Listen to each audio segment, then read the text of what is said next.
Welcome and welcome everyone to another session of Life in Haiti. And today I will be giving you an interview from a young man who was actually born and raised in Haiti and maybe giving us a different perspective from what we are hearing on the news. Introduce yourself, sir. Hello, everybody. My name is Samuel, and I am 27 years old, and I am very happy and proud to tell you a little bit about the subject that we have for today. That's right. Now remind them also you also did an interview with Philly Dom, right? Yeah, I Another did. YouTuber. Exactly. That's right. So there's so much controversy and so much talks about what's going on in Haiti today. What I want is for you to kind of share a little bit of your history, a little bit of your background, just from the beginning with people before we kind of bring them up to date. How was your life growing up in Haiti? And if you want, we could Okay. take a walk. All right. I was raised in Fontamara, and when I was six years old, dad was left the house and leave us. We were with my mom, and they had 7 kids, and it was like this for us. Thing was not so easy, so we were here. Mom was fighting with us. You To mentioned, I'm sorry, you mentioned that your dad left for 17 years. Where did he go? First of all, in 2003, he left the house, and in 2005, we knew that he was in Dominican Republic. So we passed 2 years without hear anything about him, and we thought that he was dead. But after 2 years, we knew that he was in Dominican Republic. He was enjoying himself, like we can say. So this is like this. We were 7 kids in the family, and as we know, in most of the family in Haiti, that's always happened to some of them, because sometimes the father always leave the family, and the kids always raise up with their mom in many cases. So let me ask, what type of effect did that have on you and your siblings, being left with your mother and you all fending for yourself? I mean, what was it like more on the inside of the house? Oh, it was a bad situation for us, because um, we were young, and that was the one who bring food in the house and get money, put us in school too. But when he left us the house, we passed like 2 years without having um, money to go to school, and sometimes we have difficulties to get food in the house too. So the thing was very, very bad for us. Wow. So with everything that's going on in Haiti, I kind of want to give people an understanding into why we see so many of Haitian youth turning over into being just a problem to our community and our society. How often is this happening within our community where children are being left to fend for themselves? How often? To me, I think the problem is the parents, because most of them didn't have the capacity and ability to raise kids in Haiti, because Haiti is not a country like the others. So we have to work hard and to be more strong with the kids. And most of the kids who are some problem now for the country is because their parents didn't pay attention to them, and sometimes they raise with only their mom. And as we know, Moms always go out and to see what she can get for us and to bring home. And most of the time we pass all the day alone in the house, so we don't have people to to keep us in the good path sometimes. If we don't have like good siblings, a good family to keep eyes on us.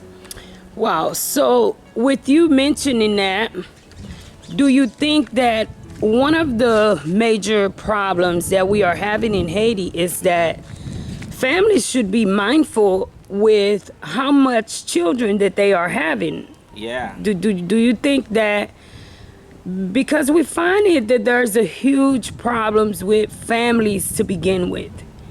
And one of the things that I continue to see is that women continue to have several kids when they know they don't have the ability to take care of those kids. Do you think that is why we have all these areas filled with gangs because these kids been neglected? exactly. Because me, I was raised in a ghetto, and that's always happened. Because when we have friends at school and we see other kids like us have this, have that, and we always thinking about them. If dad or mom could give make me get something like this or having something like this, it would be better for us. But as our parents sometimes don't can't afford a thing like this, so some of the kids who don't really have a tight mentality, they always thinking about doing one thing to get what they want sometimes. So you're from the Fontama area, Yes. okay? A lot of people who are watching are not familiar with that area. Can you tell them exactly what that how it was like growing up in that area and how that area is today? I can say Fontamara is not a bad area like everybody used to thinking, because I was raised there, and this is a good place, and there's a lot of beautiful places there too.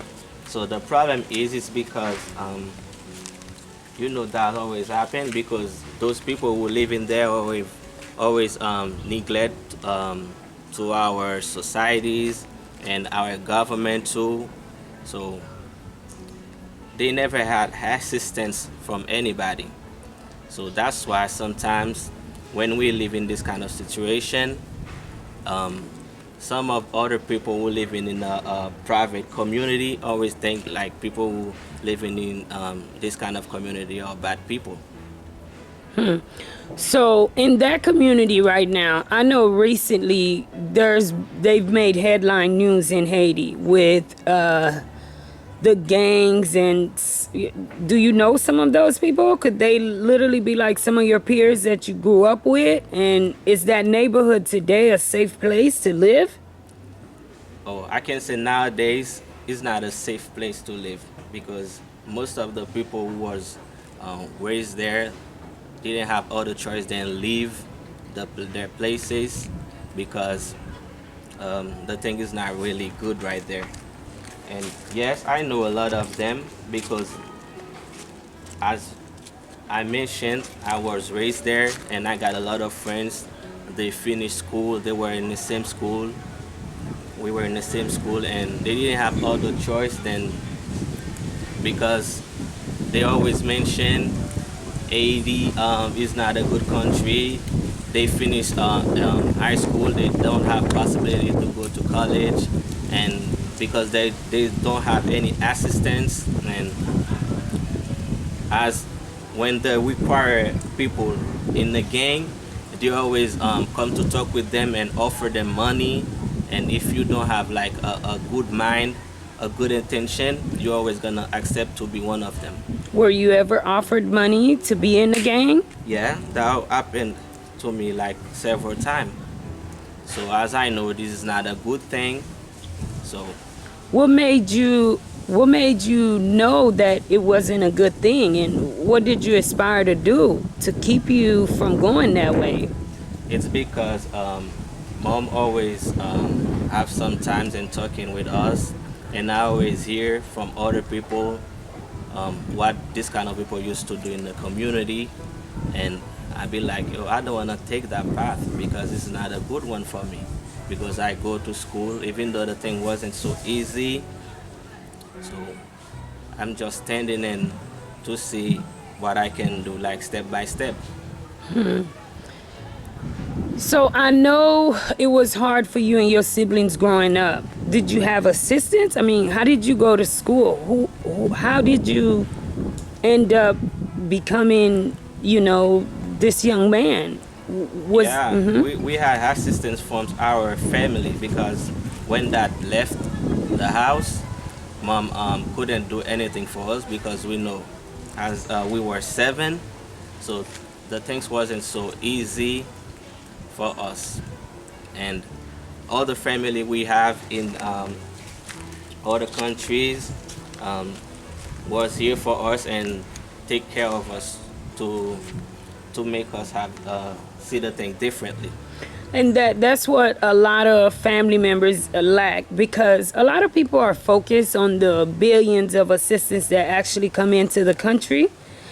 But one thing I'm realizing, do we actually have youth centers, places that kids have to actually assist them? Did you ever attend those type of centers? Were they in Never, place? never. And I don't even know if there's this kind of place in Haiti.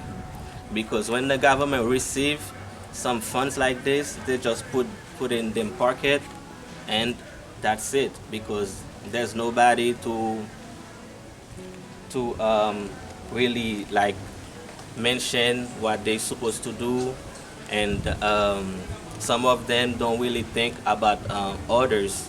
They just thinking about themselves and to live good, to put their family, to put their kids in good school. As we can mention in the university that the government has in Haiti, the one who can take most people can get only 300. Imagine every year we have like more than 5 or 10,000 people who trying to get in this kind of university, and we only can get like 300. This is not enough for us because I think the problem is our government too, because some of them don't really have a heart and they don't think about make our country better.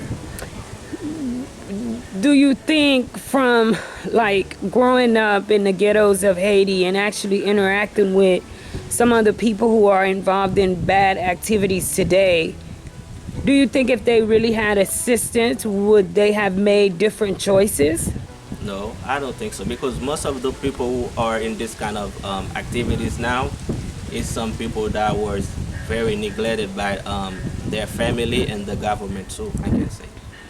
But do you think if they had assistance, if they weren't neglected, do you think they aspire to be somebody? Do you think they would have had goals, went to school if they had the assistance? Yeah, I think so, because most of them went to school. The problem is when there's a moment their parents cannot pay school for them anymore, and they cannot eat well, they cannot dress well, and they decided to make another path to get the thing like more easier. Wow. What inspires you to stay out of trouble? I just want to know, and what are you doing today? What have you done in Haiti? I think God is the one who always lead me to the good path, because I always praying and I always ask Him to not let me fail in this kind of situation sometimes, because when we're thinking about all of this kind of thing, and when we are in need to, some of us always have the intention to try to do to live a life better. So no matter how it is, no matter what we gotta do, we're not gonna thinking about what can happen to us soon. I think this is God is the one who keep me. Wow. Before we go, You survived 2 earthquakes out here. Yeah. You've survived a lot. So I just want to tell you just how much I respect you. Surviving those things, are you one of them that your goal is to travel out of Haiti to make a path for yourself? Do you really believe that's the only way for you to make a life for yourself? Yes, sometimes I think about this because imagine in 80 the thing is getting like worse because even the people who study and learn something, they are in the same situation in like others. So I always say if it will be possible for me to leave Haiti, even for 10 years, I will do like a lot of things. And I always thinking too about what we can do to make Haiti getting better. Because Haiti is ours. If we don't try to make the thing change, the thing's gonna be like the worst, I can say. So your English is one of the reasons why I want to do the interview. And English grants you the opportunity, it grants you just a broad opportunity as far as in this world. How did you learn to speak English? I'm a self-taught in English because after the earthquake in Haiti in 2010, and I always see a lot of people, a lot of assistants from foreign country came in Haiti and they were speaking English, and I'd be like, yo, this language is so beautiful, I got to learn. So as we couldn't afford to go to an institute to learn, so I started to listening to music and get some books and trying to learn by myself Wow. until now. You've done a great job. Yeah, thank you. I want to tell you thank you so very much for your time. Is there anything that you would like to say as far as on the situation which is happening in Haiti today? Is there anything you'd like to share with the world? The only thing I would like to say is for the parents and for our government too, because as we are young and we are the future of our community. So I would like to ask them to invest more in us and to give us more importance because we deserve it. Wow. So in many ways, we need women in Haiti to be mindful too. Exactly. Because if you are already in a bad situation, you cannot continue to bring lives into the situation that you know is already out of your hands. Exactly. Wow. Well said. Well, thank you all so very much. Kindly like, share, and definitely subscribe to Life in Haiti. Until next time. Thank you for watching, everybody.